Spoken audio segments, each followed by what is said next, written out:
মাটির দেহ ধারণ করে স্বয়ং ভগবান এলেন এই ধুলার ধরণীতে। সে জায়গাটা হচ্ছে পশ্চিমবঙ্গ। এই জন্য সারা ভারতবর্ষ শুধু নয়, পাশ্চাত্য দেশের মানুষ পর্যন্ত এই পশ্চিমবঙ্গের মাটিকে প্রণাম করে। প্রণাম করার তাৎপর্য এটাই যে মাটিতে ভগবান চরণ রেখেছে। এখানে প্রণাম করা মাত্রই আপনার শুরু হয়ে যাবে ভজন। এই জন্য শাস্ত্রে একটি ভারী সুন্দর কথা বলেছে, পুণ্যভূমি ভারতবর্ষে জন্ম হইল যার, আপনি সার্থক করি করো পরোপকার। এ কথাটা আজকে খুব প্রযোজ্য হলো, কারণ আমাদেরকে যারা এনেছেন তারা যে সরস্বতী পুজো, মা পঞ্চমী পুজো উপলক্ষে তারা শুনেছে হরিনাম, কমিটি ছেলেরা হরিনাম শুনেছে, মানে বাহবার যোগ্য। এই সময় আমরা নানার প্যান্ডেল দেখে আসছি, কত কিছু অনুষ্ঠান হচ্ছে, কিন্তু এরা হরিনাম করার ইচ্ছা প্রকাশ করলো। এটা এমনি এমনি হয়নি।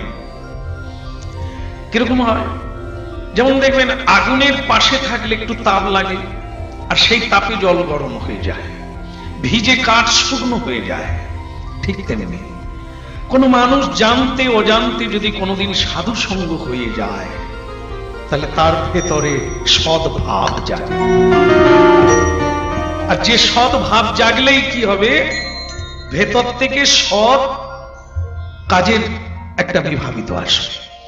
তা দেখেন, আগে হয়েছে ভাবনা, সেই ভাবনার ফসল স্বরূপ আজকে হরিনাম শুনছেন আপনারা। তাহলে বুঝতে পেরেছেন একটা মাটির প্রভাব। ভগবান শ্রীকৃষ্ণ চৈতন্য মহাপ্রভু এসেছেন এমনি এমনি না। যদি কেউ আপনারা হরিনাম করবেন না তো কোনো যায় আসে না, তবুও হরিনামের ফল পাবেন। কেন? মহাপ্রভু যে কৃপাটা রেখে গিয়েছেন সেটা আকাশে বাতাসে আজও ঘুরে বেড়াচ্ছে। একটা কথা দিয়ে কথা শুরু করি। আমার মায়েরা আছেন, আমার বাবারা আছেন, বৈষ্ণবগণ আছেন, সকলেই জানেন। অনেক সময় দেখে দেখবেন যে আকাশ থেকে তারা খসে পড়ছে। একটু ধান মারলে ভালো হবে, হ্যাঁ কি না? কখনো দেখেছেন কেউ? আকাশ থেকে তারা খসে পড়ছে। তাও অনেককে আমি দেখেছি কৃষ্ণ নাম করেন, কেউ ফলের নাম করেন। কেন করেন তা জানি না। তাহলে এই যে পড়তে দেখেছেন, কখনো কি এটা দেখেছেন কারো গায়ে পড়লো, জলে পড়লো? এটা দেখেন, শুধু উপরে দেখেছেন আকাশ থেকে তারা খসে পড়ছে। যেগুলো আপনারা দেখেছেন ওটা মিথ্যে না। ওরা কারা? ওরা হচ্ছে তারা, যারা জন্ম জন্ম তারা ভাসিয়ে কেঁদেছে। নয়ন তারা, যারা কৃষ্ণ নাম করতে করতে, সৎভাবে চলতে চলতে, মানুষের উপকার করতে করতে তারা তারা নক্ষত্র হয়ে আকাশে উজ্জ্বল হয়ে আছে। এখন ভগবান আদেশ করেছে তুমি পৃথিবীতে যাও, কোন একটা মায়ের গর্ভে আশ্রয় নাও, নিয়ে জগতের কল্যাণ করো। সেই তারা নক্ষত্র হচ্ছে মহাত্মা, সাধু, সজ্জন। এরা পৃথিবীতে নেমে আসে, তবে দুঃখ সব মায়ের গর্ভে আসে না। অপর দিকে তাকিয়ে দেখেন লক্ষ লক্ষ তারা অপেক্ষা করছে। কেন? মা নাই, বাবা নাই। এ মা নামে রাক্ষসী, বাবা নামে ডাকাত রাক্ষস। কিছুই বাদ দেয় না, সব খায়। যেটা ভগবান খায় না, যেটা পছন্দ করে না। যে মায়ের গর্ভ পবিত্র হলে ভগবান আসবে, সাধু আসবে, সে মাই তো পবিত্র নেই। এই জন্য তারা নক্ষত্রেরা শুধু লক্ষ্য রেখেছে তেমন মা হবে। তাই আজও পৃথিবীতে তেমন মা যে নেই তা না, আজও আছে। আছে বলেই তো সাধুরা পৃথিবীতে আসে। সাধু যাত্রার গর্ভে আসে না, তেমন মা না হলে তার গর্ভকে আশ্রয় করে না। কলিকাল পাপের খনি, কলিকালের মানুষ যা কর্ম করে তা পাপ নামে কথিত হয়।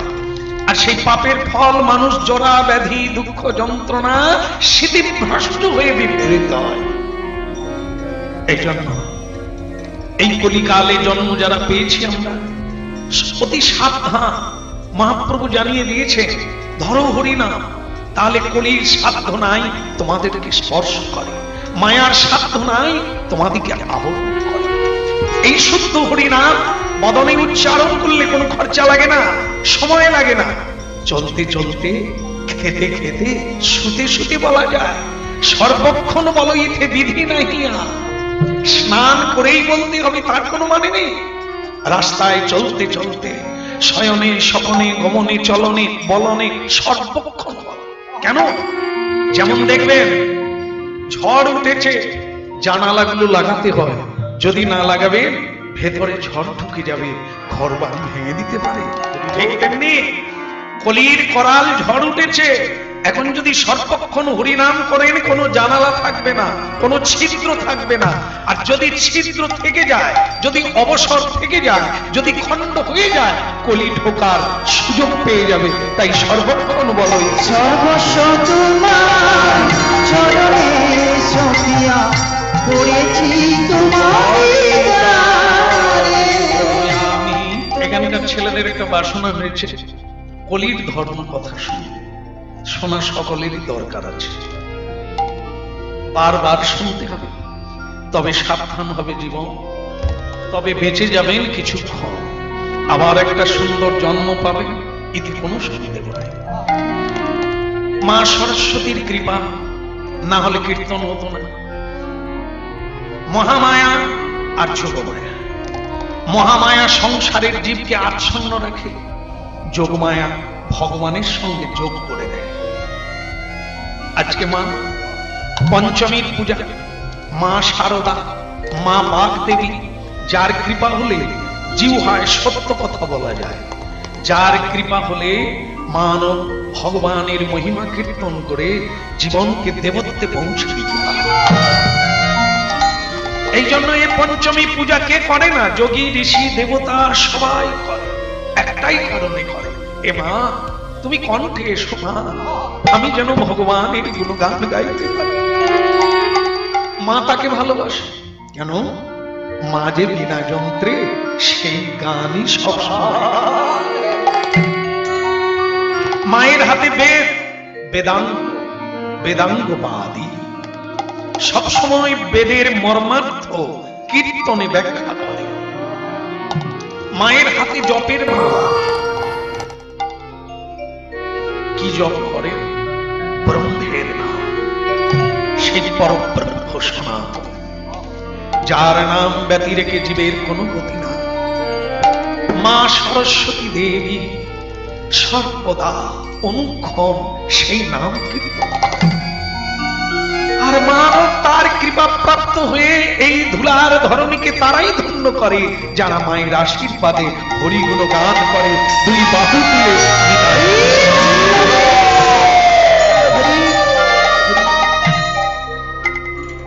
ভক্তমন্ডলী মায়েরা, তাহলে আপনারা বুঝে নিচ্ছেন কলিকালে এমন একটি লীলা আছে মহাপ্রভুর, যেখানে আছে দেখা যায় কেশব কাশ্মীর নামক এক মহাপণ্ডিত ছিলেন, তাকে কেউ হারাতে পারত না। মা সরস্বতী তার কণ্ঠে বসতেন, মায়ের সঙ্গে তার কথা হতো, সরস্বতী মায়ের সঙ্গে। ভাবুন, আমরা লেখাপড়া করি, সরস্বতী পুজো করি, কিন্তু এমনটা মায়ের সঙ্গে সম্পর্ক হয় না। কেশব কাশ্মীর মার সাধনা এতই করতেন, সে যেখানেই যেত তার পাণ্ডিত্যের দ্বারা সকলকেই পরাভূত করে দিতেন, কেউ তাকে হারাতে পারত না। দেখেন, তবে এই হারাতে পারত না, এটা কিন্তু আবার একটা বিপদ হয়। কি বলুন তো? অহংকার জন্ম নেয়,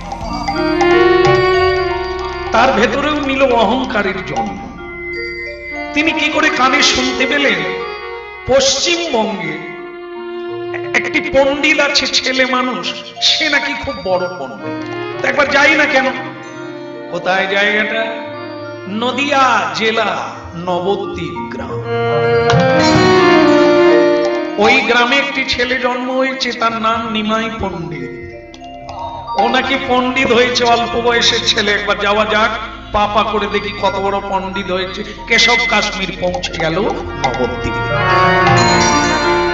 বিরাট শিষ্য বাহিনী, সঙ্গে লোকজন, হাতি ঘোড়া, কত কিছু। গঙ্গার তীরে তাঁবু ফেলে দিলেন, হই হই পড়ে গেল। নিমাই, নবদ্বীপে যত পণ্ডিত ছিল সকলের গা জ্বালা ছিল নিমাইয়ের জন্য। এক ফোঁটা ছেলে এমন পাণ্ডিত্য হলো, আমাদের মান সম্মান সব চলে গেল। ওকেই সকলে পণ্ডিত বলে। আজকে বুঝবে ঠেলা, ওই যে বাদ থেকে পণ্ডিত এসেছে, নিমাইয়ের কত ক্ষমতা আছে একবার বেরো। সব পণ্ডিত লুকিয়ে গেল, আর আড়াল থেকে জল্পনা কল্পনা করতে লাগলো, আজ নিমাই জলে ডুববে। আর নিমাই জলে ডুবলে আমাদের তবে গায়ের জ্বালা জুড়বে। আচ্ছা বাপ ঠাকুর দাদা পণ্ডিত, আমরাও পণ্ডিত, যজ্ঞসূত্র নিয়েছি, পণ্ডিত ব্রাহ্মণ আমরা, বেদ বেদান্ত আমরা পড়ি, আমরা বুঝলাম না। নিমাইকে লোক মাথায় করে নিয়ে নাচে, আমাদের কি কোনো গুণ নেই? আজ আজ পরীক্ষা হবে, আর নিমাই জলে। নিমাইয়েরও কিছু ছাত্র ছাত্রী আছে, বন্ধু বান্ধব আছে। সকলে গিয়ে বললো, নিমাই ভীষণ ভয় লাগছে রে। বল কেন? বলে একজন বড় পণ্ডিত এসেছে, সকলেই বলা বলি করছে তুই নাকি তার কাছে হেরে যাবে। নিমাই পণ্ডিত বললেন, পাণ্ডিত্য নিয়ে তো কোনোদিন প্রতিযোগিতা করতে নেই, পাণ্ডিত্য তো মানুষের কল্যাণের জন্য। পাণ্ডিত্য মানুষের জীবনে জ্ঞানের প্রদীপ জ্বেলে দেয়। জ্ঞান দীপক। এই জ্ঞান না থাকলে বিশ্ব অকল্যাণে ভরে যাবে। কি করা উচিত তা জানে না, কোথায় যাওয়া উচিত তা জানে না, কি বলা উচিত তা বলে না। জ্ঞান হলেই তো মানুষ সঠিক কথা বলে, জ্ঞান হলেই তো মানুষ সঠিক পথে চলে। তা পাণ্ডিত্য এ নিয়ে তো প্রতিযোগিতা নয়। তা যাই বল তাই বল, তুই যা বলার পণ্ডিতের কাছে গিয়ে বল, আমরা যেন তোকে নিয়ে জয় জয়কার হই, বাইরের লোক এসে তোকে হারিয়ে দেবে, এটা কি আমার ভালো লাগবে? নিমাই বলে, হার জিত পরের কথা, দেখা তো। চলো যাই, চলো যাই, চলো সবাই মিলে যাই, চলো। পণ্ডিত মানুষ আমাদের দেশে এসেছেন, তার সঙ্গে হিংসা কি? তাকে বরণ করে নিতে হবে, তাকে মালা চন্দন দিতে হবে, তাকে শ্রদ্ধা দেখাতে হবে। তিনি আমাদের দেশে এসেছেন। দেখুন পণ্ডিত কাকে বলে? পণ্ডিত মানে তর্ক নয়, পণ্ডিত মানে অভিমান নয়। বিদ্যা দদাতি বিনয়। মা সরস্বতী যদি প্রকৃত কাউকে বিদ্যা দান করে, তাহলে সে কোনোদিন উদ্ভ্রান্ত হয় না, সে তো বিনয়ী হবে, সে তো সব মানুষকে সম্মান দেবে, সব মানুষের জন্য ঈশ্বরের কাছে প্রার্থনা করবে, সে সকলকে উপকার করার জন্য নিজের উদার চিত্তকে খুলে দেবে। আর যারা অধিক পড়াশোনা করে পিতামাতার সামনে সিগারেট ধরিয়ে দেবে, আর আধুনিকা পত্নীর হাত ধরে, গায়ে জামা কাপড় অল্প থাকে মাত্র, বাবা মায়ের সামনে গুরুজনদের সামনে নমস্কার, নিচু, সম্ভ্রম, লজ্জাহীনার মতো ব্যবহার করে, এরা কোন স্কুলে পড়েছে? বোধহয় মা সরস্বতীও জানে না। ভাবুন, মা কি পড়ে আছে, মা কি করছে, তার পুজো যারা করছে তারা কি করছে? আশীর্বাদ নিতে করছে না মাকে আশীর্বাদ করার জন্য করছে? এগুলো আপনারা বিবেচনা করেন। প্রকৃত বিদ্যা অর্জন করেছে কারা, করবে কারা, করছে কারা, নিতে হবে। শুধু দোষ ধরালে চলবে না, দোষ ত্যাগ করতে হবে। তাই মহাপণ্ডিত বসে আছেন কেশব কাশ্মীর, নিমাই চলে এলেন নদীর তীরে। হরি বল, হরি বল, হরি বল। আমি নিমাই পণ্ডিত, আমার প্রণাম নেবেন। পণ্ডিত মশাই আমার প্রণাম নেবেন। কেশব কাশ্মীর আগে থেকে অস্ত্র শান দিচ্ছিল, পণ্ডিত ছেলেটা একবার আসুক দেখিয়ে দেব। কিন্তু সেই ছেলেটা এসে যে কাজটা প্রথমে করলো, প্রথম রাউন্ডেই হেরে গেছে। কি বলুন তো? এটা হচ্ছে সব মানুষের প্রথম রাউন্ড। কাউকে হারাবেন, কারো কাছে সম্মানই হবে, বা আপনি কিছু করতে চাইছেন জীবনে, তার প্রথম রাউন্ড হচ্ছে এটা করবেন তো সকলের আশীর্বাদ এখানে আসবে, আর আপনি যেটা করবেন সেটা কেউ পারবে না। নিতে হবে, তবে তো আপনি বড় হবেন। যেটা আছে সেটা সকলের আছে, কিন্তু যেটা আপনি নিতে পারবেন ওটা বাড়তি হবে, তখনই তো আপনি বড় হবেন, তার আগে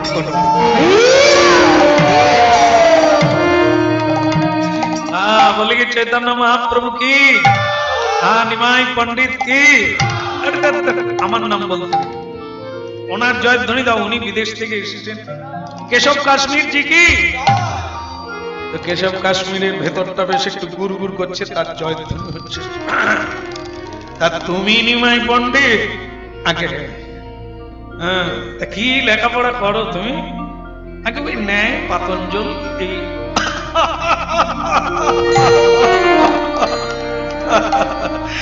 আরে তুমি আমার নাম শুনেছ? আগে হ্যাঁ, আপনার নাম শুনেই তো আপনাকে দেখতে এলাম। তা তোমার সাহস হলো কি করে এইসব খুদে বাচ্চাদেরকে নিয়ে আমার সঙ্গে তুমি তর্ক করবে চলে এসেছো পাণ্ডিত্য নিয়ে? আগে না, আমি তর্ক করতে তো আসি না। তাহলে আমি তো আপনার বদন থেকে কিছু কথা শুনবো এসেছি। হ্যাঁ, তা কি কথা শুনবে? আপনি ওইটা বলুন না, আমার খুব ভালো লাগে। কোনটা? এই যে মা গঙ্গা সুরধ্বনি। হ্যাঁ, তাই হয়েছেটা কি? এই মা গঙ্গার একটু বর্ণনা করুন না। আপনি পণ্ডিত মানুষ, মায়ের বর্ণনা করুন না। যে মা সেই বিষ্ণুর পাদদোকা হয়ে পৃথিবীতে নেমে এলো, আপনি একটু শ্লোকের দ্বারা, সংস্কৃতের দ্বারা বলুন না, আমরা একটু মন দিয়ে শুনি সেই পবিত্র গুণগাথা। এরা ঝগড়া কি বলছিস রে, এই কথাটা শুনবি? শুরু করে দিলে তবে দেখো আমার কণ্ঠে মা সরস্বতী থাকে, ও ঝড়ের মতো বলে যাব, তুমি কটা শুনবে, কি বুঝবে? এই তো ছেলে মানুষের মগজ। নেমাই পণ্ডিত বললেন অন্তত কিছুটা তো ধরবো। তাই বললেন তার ভেতরে ঝড়ের মতো, মানে কি আপনারা জানেন যে মায়ের কৃপা যারা পায়, মূর্খ কালিদাস মায়ের কৃপায় মহাপণ্ডিত, এমন ভাষা দিয়ে লিখেছেন আজকালকার পণ্ডিত মাথা ঘুরে যায়। কেন? সে তো লেখাপড়া করে না, শুধু মায়ের কৃপায়, সরস্বতী মায়ের কৃপায় তিনি মহাপণ্ডিত বেড়ে গেলেন। তো সেই কৃপা যার উপরে হয় সে কি সাধারণ হয়? একবার যেরকম ঝড়, যেরকম পবন, যেরকম বাতাস যায় তাকে ধরতে পারা যায় না, তার পিছনে ছোট যায় না, ঝড়ের বেগে শ্লোক বলে যায়। অনেকক্ষণ বলার পরে হাসি মুখে থামলেন। কেন? এ বর্ণনা কেউ করতে পারবে না। এই জন্য বললেন ঝগড়া। নিমা আগে তা কি বুঝলে? এই তো আমি বললাম, কি বুঝলে? আগে আপনি যেরকম বলেন এ মার সরস্বতীর কৃপা ছাড়া কিছুই না। তবে যদি আপনি অভয় দেন তো বলি। কি বলবেন? আগে ওর মধ্যে দু একটা ভুল আছে। গাছ নড়ে গেল, এমনিতেই ভাদ্র মাস, তাল সব পেকে ছিল, যেই বাতাস লেগেছে ঝড় করে সব ঝরে মাথা দিয়ে ঘাম বেরোচ্ছে। এত ঝড়ের মতো বলে গেলাম, কোন পণ্ডিত মানুষ বুঝার কথা নয়, তার ভেতর থেকে তুমি ভুল ধরে নিলে। নিমাই পণ্ডিত বলছেন যদি অভয় দেন তাহলে একটা ভুল অন্তত বলি। এর ভেতর থেকে তুমি ভুল বের করেছো। আগে হ্যাঁ, ওই জায়গাটা আপনি বললেন শিবের, মানে শিব ভর্তা স্বামী, আবার বলছেন শঙ্কর, শঙ্কর ভর্তা। তা একবার বলা উচিত ছিল, আপনি দুবার বললেন কেন? ভর্তা মানেই স্বামী, আবার পার্বতীর স্বামী তো শিব, আপনি দুবার উচ্চারণ করলেন। নেমাই পণ্ডিত, আজ আমার শরীরটা ঠিক ভালো যাচ্ছে, কেমন আমি একটু বিশ্রাম চাই। কে? অমনি নিমাইয়ের দলে যারা ছিল তারা বলে তালি বাজা, হেরে গেছে। কি তালি বাজা? ওই দেখ না ঘেমে যাচ্ছে আর বন্ধ করছে, মানে হেরে গেছে। ঠিক সেই সময় নিমাই পণ্ডিত বললেন একদম বন্ধ কর, তালি বাজাবি না। তা কিছু মনে করবেন না, আমারও অনেক কাজ আছে জানেন, আজকে আর কথা বলার সময় নেই, আগামীকাল সকালে আবার কথা হবে। তার মানে দেখেন পণ্ডিতের মান সম্মানীর সম্মান তারাই দিতে পারে যারা সম্মানী ব্যক্তি। মূর্খ ব্যক্তি পণ্ডিতকে সম্মান দিতে জানে না। গুণীরাই গুণীর সম্মান দেয় সমাজে, সবাই দিতে জানে না। তাই নিমাই পণ্ডিত তাকে অপমানিত করলেন না, সকলের কাছে বুঝিয়ে দিলেন ওনার সময় নেই, আগামীকাল আবার শুরু হবে। বল রাধা কৃষ্ণ গোপাল কৃষ্ণ, কৃষ্ণ কৃষ্ণ বল মুখে রে মনামা, কৃষ্ণ কৃষ্ণ বল।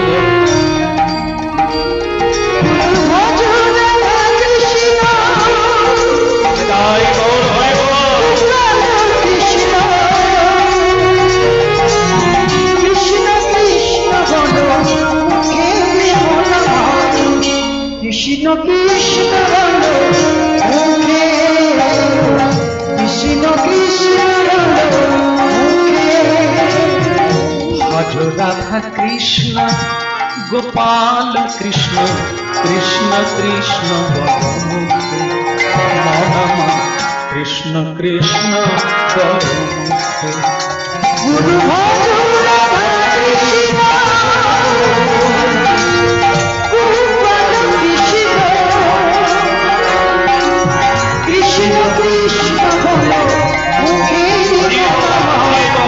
কৃষ্ণ কৃষ্ণ মুখে মনামা, নামে বুকে ভরে যায় অভাব মিটায়, নামে বুকে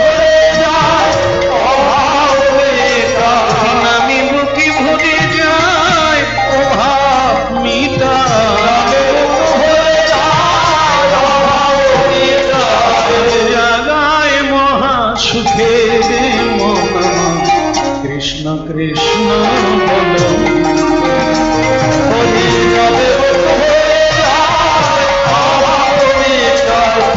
স্বভাব জাগায় মহাসুখের স্বভাব জাগায়। ভজ রাধা কৃষ্ণ গোপাল কৃষ্ণ, কৃষ্ণ কৃষ্ণ বল মুখে মনামা, কৃষ্ণ কৃষ্ণ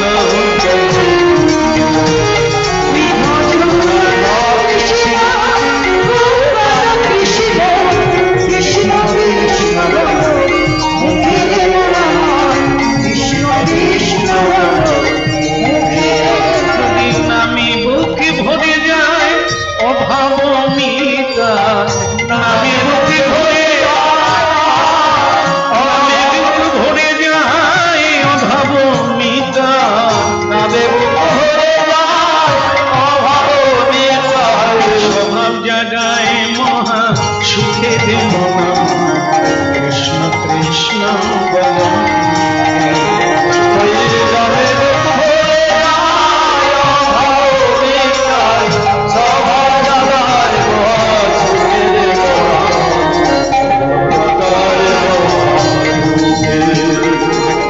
ভজ রাধা কৃষ্ণ গোপাল কৃষ্ণ, কৃষ্ণ কৃষ্ণ বল।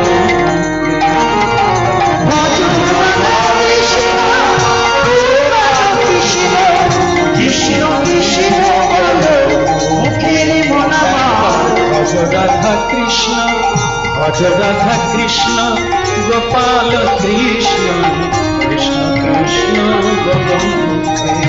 ভজ রাধা কৃষ্ণ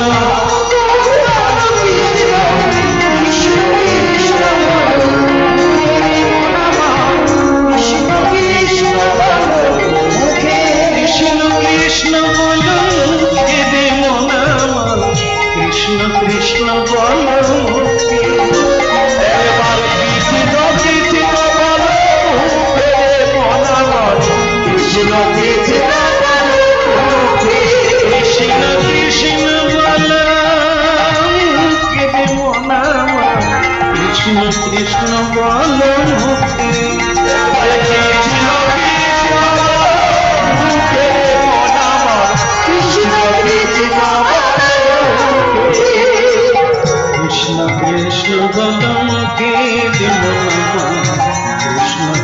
কৃষ্ণ রাধা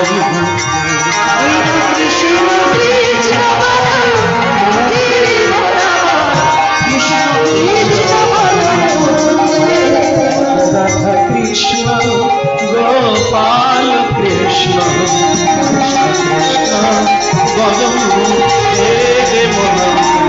কৃষ্ণ কৃষ্ণ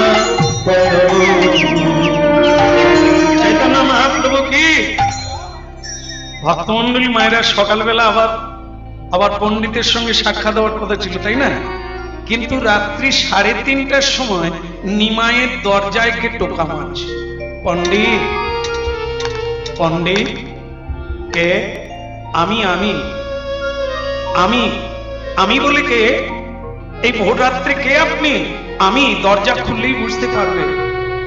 যেই দরজা খুলে দেখে সেই কেশব কাশ্মীর সারা রাত্রি ঘুমোতে পারে, চোখ লাল হয়ে আছে। শুধু যে তাই হয়েছে তা না, দেখবেন কেউ যদি বেশি কাঁদে ওর চোখ দেখলেই বোঝা যায়। কেউ যদি বেশি ভাবে ওর মুখের উপরে ছাপ। সারা রাত যে সে কেঁদেছে, সারা রাত যে ভেবেছে, দেখেই নিমাই বললেন, এ কি আপনি কি করছেন? দেখে বয়সেও বড়, পাণ্ডিত্যেও বড়। তিনি নিমাইয়ের পায়ে পড়ে গেলেন, পায়ে পড়ে গেলেন।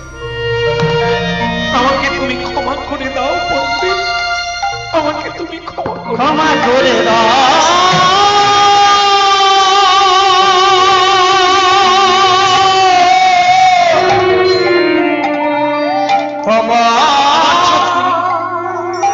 আমার চোখ নেই প্রভু, আমি তোমায় চিনতে পারিনি, তোমার সঙ্গে আমি তর্ক। কি বলছেন আপনি? আপনি কে? আমি জেনে নিয়েছি। কি করে জানলেন আপনি? গত রাত্রে আমি মা সরস্বতীর কাছে গিয়ে আমি বলেছিলাম, মা সারা পৃথিবী ঘুরে এলাম, কেউ আমাকে হারাতে পারে না।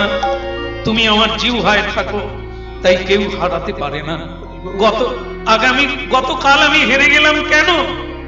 মা সরস্বতী বললেন, ওরে সব জায়গায় আমি দাঁড়াতে পারি তোর কণ্ঠে, কিন্তু তুই গঙ্গার তীরে যার সামনে বসেছিস ও কে জানিস? ও আমার স্বামী, আমার পতি, আমার প্রভু, আমার ভগবান।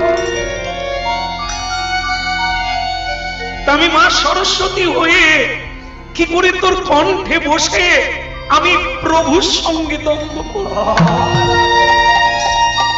তাই আমি তোর কণ্ঠে গতকাল যাই।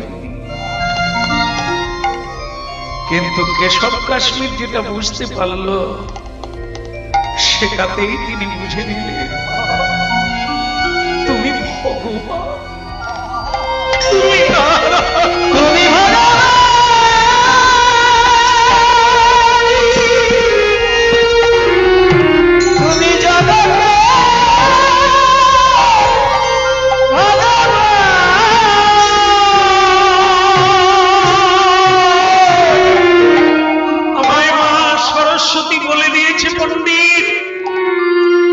চরণে প্রণাম করতে, তোমার চরণে শরণাগতি হতে, তাই আমি পড়েছি তোমার চরণ তলে।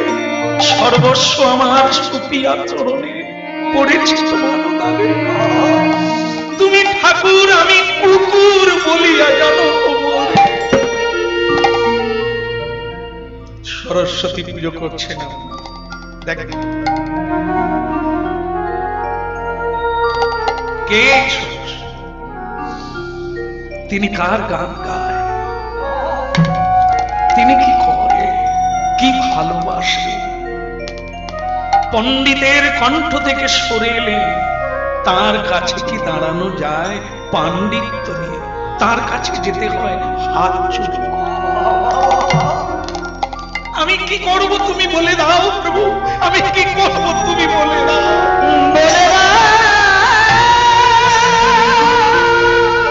অমনি মহাপ্রভু বললেন, যাক সরস্বতী মায়ের কৃপায় তোমার দিব্য জ্ঞান উদ্ভাসিত হয়েছে।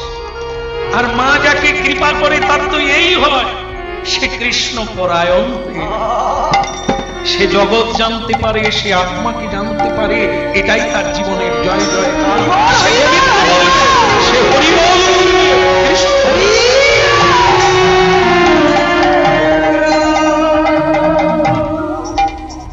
ভক্তমন্ডলী মায়েরা, এইটুকু বলার জন্য এতটা এলাম, আপনাদের কল্যাণের কথা ভেবে।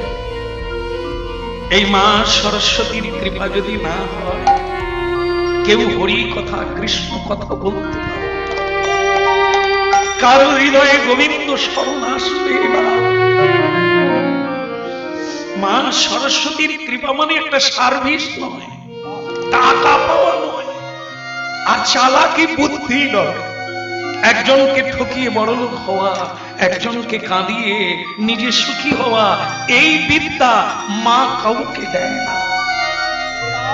উনি সেই বিদ্যা দান করেন যার নাম পরাবিদ্যা।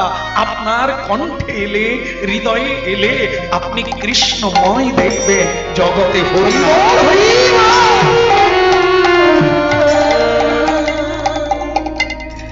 আহা রাধা কৃষ্ণ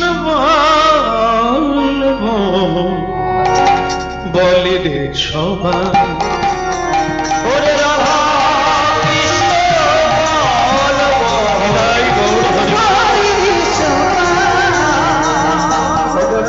কৃষ্ণ বলব বলি রে সবাই, ওরে রাধা কৃষ্ণ বলব একবার, রাধা কৃষ্ণ বলব বলি রে সবাই।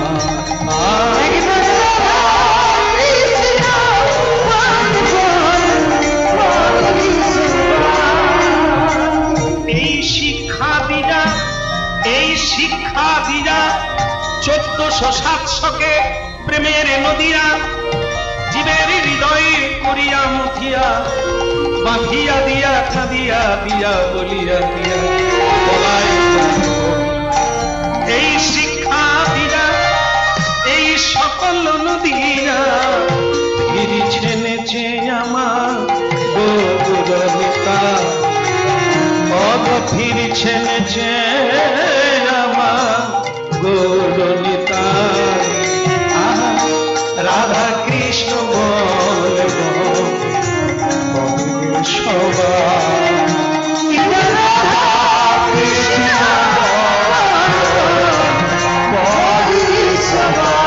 বলিবে সবাই, বলিবে সবাই। বলি চৈতন্য মহাপ্রভু কি।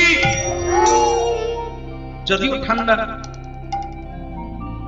কিন্তু একটু জোর করে বললেও তো আছে মজা, ঠিক না?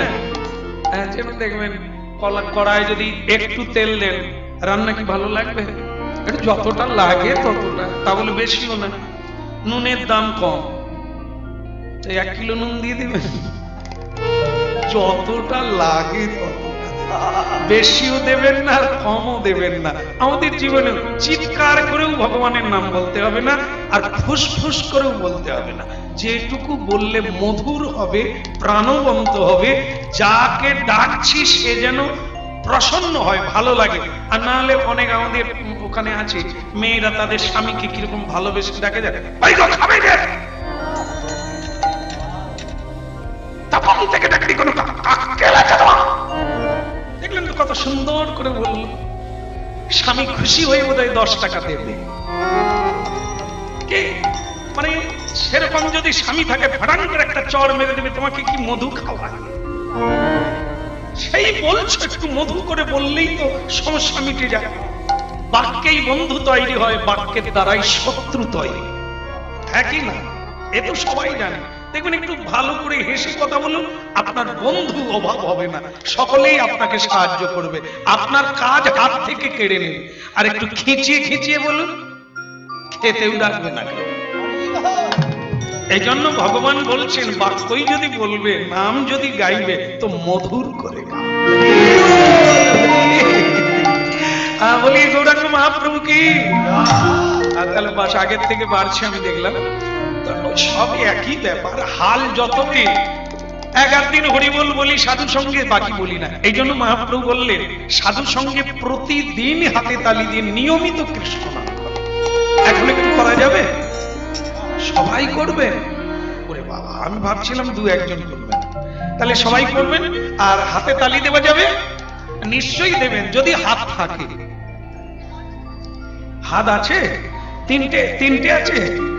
দুটোই আছে, দুটোই আছে। ঠিক আছে, তবে হাত আছে, বোধহয় এখনো কাজের কাজ হয়নি। কি হাত আছে, রান্না হচ্ছে, ভগবানকে দেওয়া যায়। হাত আছে, রোজগার হচ্ছে, কিন্তু গোবিন্দ সেবায় লাগু, কারণ উপকার করতে পারে। হাত আছে, প্রমাণ করতে পারবো। এই জন্য মহাপ্রভু বলছে যা যাবার গেছে, যা আছে সেটাকে একটু চন্দন মাখিয়ে লাগিয়ে দাও গোবিন্দ। আপনারা এত বুধ হয়ে গেছে, এত তন্ময় হয়ে গেছেন, আর আমার কথা শুনতে পারেন না। এটা কিন্তু খারাপ না, এটা খুব ভালো। মহাপ্রভু জয় দেবেন, কারো কথা শুনবেন না, লজ্জা করবেন না, কারো যুক্তি নেবেন না। ওই পরের যুক্তি নিতে গিয়ে কইকেয়ী মার সাদা কাপড়, মন্থরার যুক্তি নিতে গেল, রামকে বনবাসে দাও আর ভরতকে রাজা করে দাও, তুমি রাজার মা হবে। হলো কি? এই যুক্তি নিতে হবে, জ্ঞানীর কাছে নিতে হবে, সাধুর কাছে নিতে হবে, যারা জীবনে প্রতিষ্ঠিত হয়েছে তাদের কাছ থেকে যুক্তি পরামর্শ নিতে হয়। আর যিনি সুরাপান করে, তাস খেলে, পাশা খেলে জীবনটাকে ধ্বংস করে দিয়েছে, আমরা সেই ব্যক্তিকে বন্ধু বলি। তার কাছে গিয়ে আমি কি করে দাঁড়াবো, কি করে পায়ে পা দিয়ে দাঁড়াবো, কি করে আমি জীবনে উন্নতি করব, আমরা তাদের কাছে যাই। এই জন্য জীবনটা আরো নিচের দিকে নেমে যায়, আমরা উঠে দাঁড়াতে পারি। শক্তি আছে, সামর্থ্য আছে সবার কাছে, কিন্তু মানুষ ফুটিয়ে দেওয়ার লোক পায় না। আগুন আপনার ভেতরেই আছে, আগুন কারো বাপ থেকে নিতে পারে না। ভেতরে আগুন আছে, কিন্তু ফু দেওয়ার লোক নাই, তাই ছাই চাপা হয়ে আগুনটা মরে। এই জন্য সঙ্গ প্রভাব বলা হয়েছে, সৎসঙ্গে স্বর্গে যাবে, অসৎসঙ্গে নরকে যাবে। তো ভক্তমন্ডলী মায়েরা, আজকে আপনারা লীলা তো শুনছেন, সেটা হচ্ছে কলির ধর্ম। কলির বাবার নাম হচ্ছে অধর্ম, কথাগুলো শুনেন। তার বাবার নাম হচ্ছে অধর্ম, ধর্ম অধর্ম। ধর্মের পুত্র আপনারা, আমরা, কিন্তু অধর্মের পুত্র হচ্ছে কলি। তার মায়ের নাম কি? হিংসা। তার মায়ের নাম হচ্ছে হিংসা। এইবার আপনারা খুব সাবধানে থাকবেন আর মিলিয়ে নেবেন, এরা কিন্তু আপনাদের বাড়িতে আছে। অধর্ম আছে আর হিংসা, তিনিও আমাদের। যদি কোনো মায়ের গর্ভে হিংসা থাকবে, তাহলে কোন ছেলে হবে, কেমন মেয়ে হবে আপনার গর্ভে? বাবা যদি অধর্মী হয়, অখাদ্য কুখাদ্য তো খাই, অখাদ্য কুখাদ্য খায়, অখাদ্য কুখাদ্য বলে, আর কুপথে চলে, অধর্মে চলে, অধর্মের সঙ্গ করে, ছিদ্র আছে, অনাচার করে, অত্যাচার করে, তাই কলি ওর হৃদয়ে বাস করে। তাহলে কি হলো? অধর্ম আর হিংসার মিলনে একটি সন্তানের জন্ম হলো। সেই সন্তান মায়ের গর্ভ থেকে বেরিয়ে মাকে লাথি মারে, সমাজকে ধ্বংস করে, সুরাপান করে, অত্যাচারে, ব্যভিচারে লিপ্ত। এই জন্য মাগো, আবার সেই আসতে হবে, তারা খসে পড়ে কার গর্ভে যাবে? যে মা সন্ধ্যাবেলা প্রদীপ দেয় না, বাড়িতে প্রণাম করে না, যে পিতা রোজগার করে দু হাতে, মিথ্যে কথাও বলে, লোক ঠকায়, কিন্তু কোনোদিন সৎ কাজে যায়, সাধু সঙ্গ করে, তা ওর ভিতরে কলি বাস করতে পারে, ধর্ম বাস করে। তাই অধর্মের পুত্র আর তার মা হলো হিংসা, এই দুইয়ের মিলনে তার জন্ম হলো। সেই কলি, এই কলিকালের রাজা, সর্বকাল, চিরকাল আছে, কিন্তু এক সময় আসে সে রাজা হয়। যেহেতু কলিকাল পাপের কাল, অত্যাচারের কাল, ব্যভিচারের কাল, তাই এই কালে রাজাও নির্বাচিত। যেরকম এখন মানে গণভোট হয়, জনগণের ভোটের দ্বারাই আমরাই নির্বাচন করি কাকে রাজা করব, কে দেশ চালাবে। রাজার দোষে রাজ্য নষ্ট, প্রজা কষ্ট পায়, গিন্নির দোষে গৃহ নষ্ট, লক্ষ্মী ছেড়ে। কেমন রাজা হবে, কাকে আমরা দাঁড় করালে আমরা সুখী হব? শুধু টাকা পাওয়া নয়, বাড়ি পাওয়া নয়, এ তো অনেকেই পেয়েছে, শান্তি পাওয়া না। এমন একজন মানুষ চাই, বেহুশ নয়, অমানুষ নয়, আর অকর্মচারী নয়, যে কলি নয়, নিপীড়ন করবে, মানুষের সামনে এসে কথা বলবে, ভেতরে আপনারই ক্ষতি করবে। তাই ভক্তমন্ডলী মায়েরা, কলিকাল সেই দুর্দান্ত কাল, যেদিন গঙ্গা শুকিয়ে যাবে, যেদিন তুলসীর পাতা সব ঝরে যাবে, যেদিন গাছে আর ফল হবে না, যেদিন গরুর মাঠে দুগ্ধ থাকবে না, যেদিন মেয়েরা কোনো আর সত্য কথা বলবে না, পতি সেবা করবে না, পতির কোলে শুয়ে থাকবে, পরপতির কথা ভাববে, এ সেই যুগ, এ সেই সময়। এই জন্য সাধু সাবধান, ফের বলি করো অবধান, অতি সাবধানে চলো। তাই ভক্তমন্ডলী মায়েরা শুরুটা সেইখান থেকে হলো। কলি ঢুকলো, কলিকালে নয়, সব যুগে আছে। কলি ঢুকেছিল মন্থরার ভেতরে, কলি ঢুকেছিল হিরণ্যকশিপুরের ভেতরে, তাই সে হরি নামের উপরে অত্যাচার করেছিল, তার বুক চিরে ভগবান রক্ত দিল। ভক্তের পিছনে লাগলে তোমার আর বাঁচা হবে না। সীতারকে স্পর্শ করেছিল রাবণ, তাই তার আর বাঁচা হলো না, ফুটো হয়ে গেল হৃদয়। তাই ভক্তমন্ডলী মায়েরা, এর নাম হচ্ছে অধর্ম। তারপর যুগে চলে এলো কোথায়? রাজসভার মাটিতে, যেখানে যুধিষ্ঠির হচ্ছেন ধর্মরাজ, আর সেখানে অধর্মের পুত্র হচ্ছে কলির পুত্র দুর্যোধন। এই হলো শকুনির পাশার ভেতরে কলি প্রবেশ করে গেল। যতবার খেলে ততবার হারে। কেন? কলি বলে আমি তোমায় ধ্বংস করব। কেন? সময়টা দেখো, বৈবস্বত মন্বন্তর দাপরের শেষ, আসছে কলিকাল, আমার রাজ্যত্বকাল, তুমি যদি রাজা হবে আমি কি পাবো? তাই আমি পাশার ভেতরে ঢুকে তোমাকে সর্বহারা করব। ধর্মে যে কিছু নাই এটা আমি বুঝিয়ে দেব সব মানুষকে।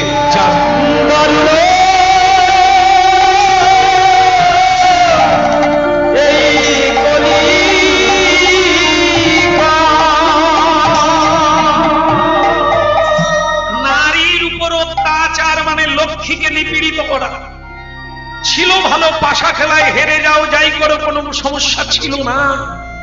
কিন্তু রজস্বলা, এক বস্ত্র পরিধানকারী মায়েদের যখন রজস্বলা হয়, ভারতীয় সনাতন রীতি আছে, একটা বস্ত্র পরে, সংসারের কোন জিনিসকে স্পর্শ করে না।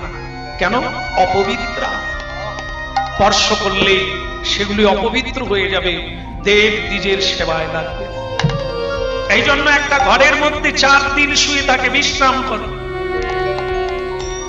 দ্রৌপদী সেই অবস্থাতে ছিল, কিন্তু তাকে দুঃশাসন চুলের মুঠি ধরে টেনে অনেকবার বলেছিল, ওরে মরার জন্য হাত দিস না আমার গায়ে, আমার কেশ স্পর্শ করিস, আমার কথা সব দুঃশ্বাস ছেড়ে দে।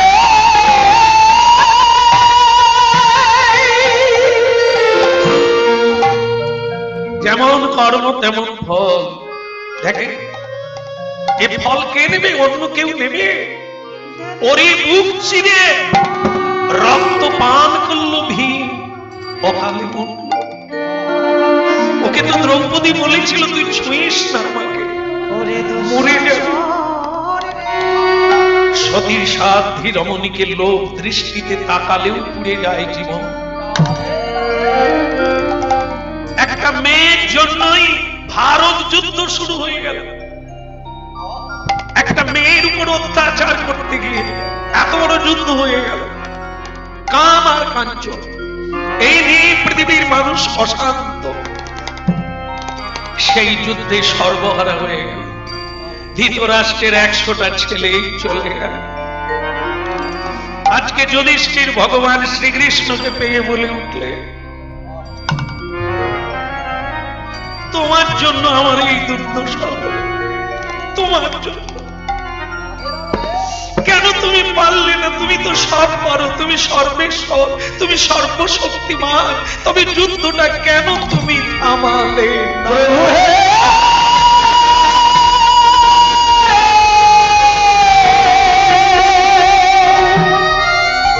ও ভগবান,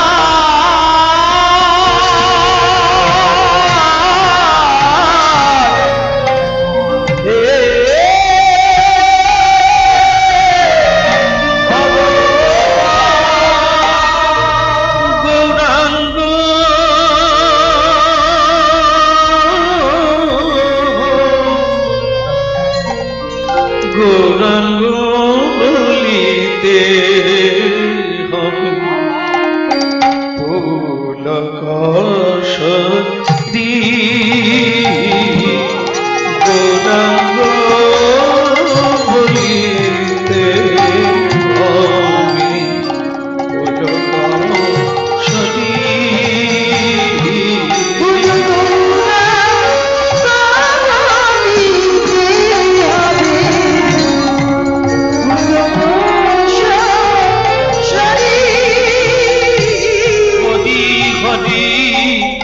বলিতে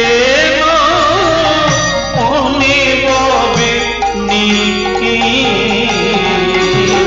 হরে হরে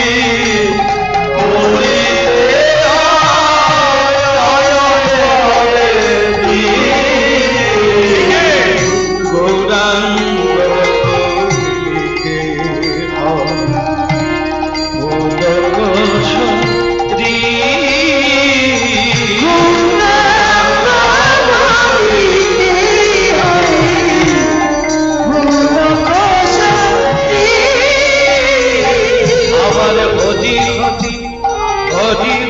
বলিতে না অনিব রে,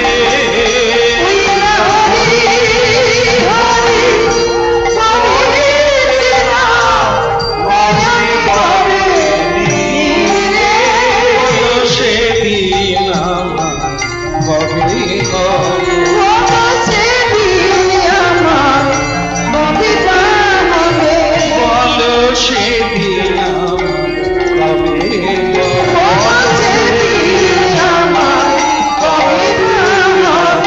ওই তুলসীর তলে গড়াগড়ি দেব, সেদিন আমার কবে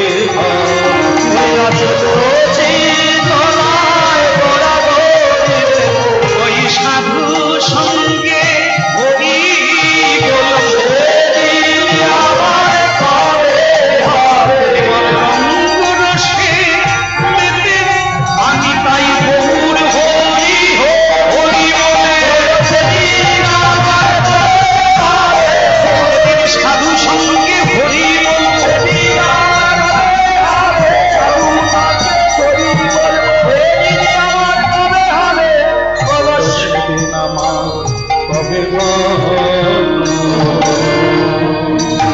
বলো চৈতন্য মহাপ্রভু কি, ভক্তমন্ডলী মানুষেরা কি,